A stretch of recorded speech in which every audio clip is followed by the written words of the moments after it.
So what we did is my husband, Eric Brown, and I wrote a couple of textbooks, and those textbooks, the publisher discontinued their massage therapy line.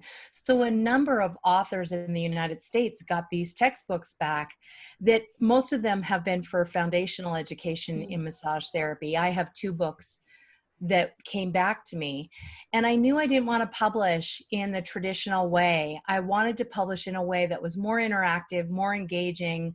I wanted to use multimedia elements. I sort of have an instructional design philosophy that's hear it, see it, play with it, own it. You know, you have to really be engaged with content. It can't be passive. Most students don't read their textbooks, so there was no point in me putting a lot of work into printing something that people would use as a doorstop. So I really believe that we can do something that's more engaging, that's more fun and more interactive.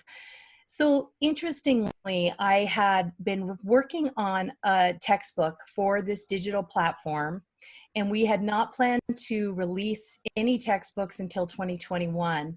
But I had written this whole brand new section on preventing disease transmission in a massage practice. And Eric said, why don't we release that to the massage profession? Everybody's going to need a refresher on this when states lift stay-at-home orders. And I was like, I'd love to do that.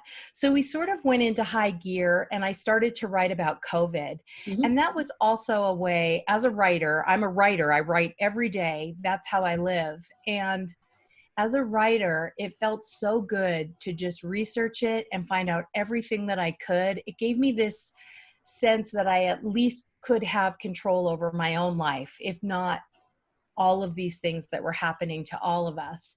So it was a way for me to process what was happening to us.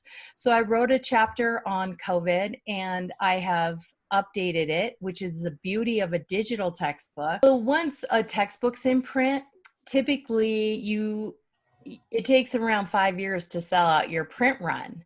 So you can't change anything, but I literally change our textbook or the COVID chapter every single week. And that's the way that I can ensure that the conversation stays relevant. So it becomes a fluid living document.